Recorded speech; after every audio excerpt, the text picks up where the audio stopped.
Culture Média sur Europe 1, Philippe Vandel. Dans un instant, vous allez retrouver les télescopages de Bruno Donnet, mais aussi on va parler de sport média avec Sacha Nokovic, une petite ville galloise qui devient le centre du monde grâce à ses propriétaires stars hollywoodiennes, et un sportif qui est devenu un adjectif dans un dictionnaire portugais. Mais d'abord, je l'ai dit, c'est l'heure des télescopages de Bruno Donnet. Bonjour Bruno. Bonjour Philippe. Tous les jours, Bruno, vous analysez, vous suivez ici les grands feuilletons médiatiques, et ce matin, rebondissement, vous nous dites que la série que vous avez librement intitulée Marlène Schiappa et l'utilisation du fonds Marianne vient de connaître un nouvel épisode. Oui, un épisode 3, Philippe. Alors je vous résume brièvement les épisodes précédents.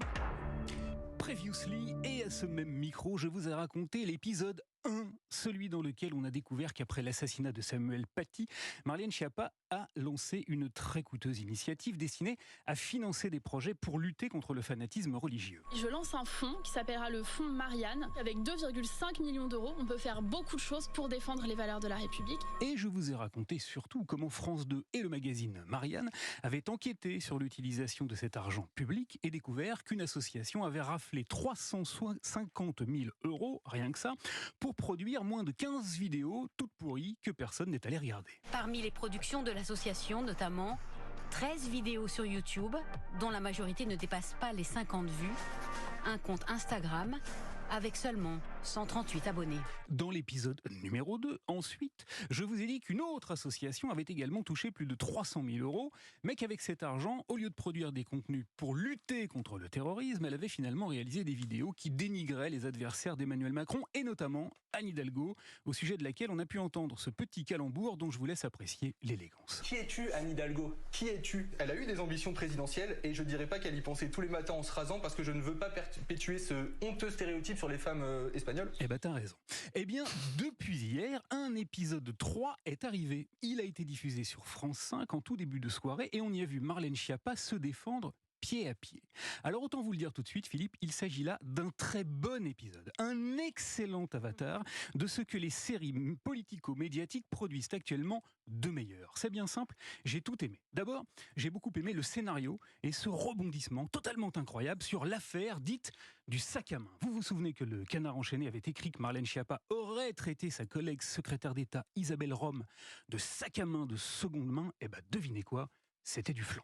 Non, c'est totalement faux. C'est pas vrai. Et Marlène n'a d'ailleurs pas hésité à critiquer ouvertement les scénaristes du Canard enchaîné. D'ailleurs, je l'ai dit à la publication de presse qui a écrit cela, c'est inventé, c'est ubuesque. Enfin, vous vous rendez compte quand même que je suis obligée de démentir que je n'ai pas traité quelqu'un d'être un sac à main. Ensuite, j'ai adoré l'intrigue, car dans ce nouvel épisode, une ministre que l'on soupçonne d'avoir mal fait son boulot menace carrément les journalistes qui enquêtent sur son cas. Donc moi, je vais vous dire, mon avocate, Maître Minkonski, attaque en diffamation toutes les personnes ou plateformes en ligne qui m'imputent un délit de favoritisme, parce que nous avons tous les éléments pour démontrer que c'est faux. Mais ce que j'ai préféré, Philippe, ce sont bien sûr les dialogues. Alors là, ceux qui les ont écrits sont sacrément fortiches. Je vous ai fait entendre comment dans l'épisode 2, Anne Hidalgo avait été traitée. Eh bien, figurez-vous que dans l'épisode 3, Marlène Schiappa retourne la table carrément. Elle explique que dans ses vidéos, on critiquait aussi Emmanuel Macron et qu'on la brocardait elle-même. Et quels mots lui font dire les auteurs? Écoutez bien,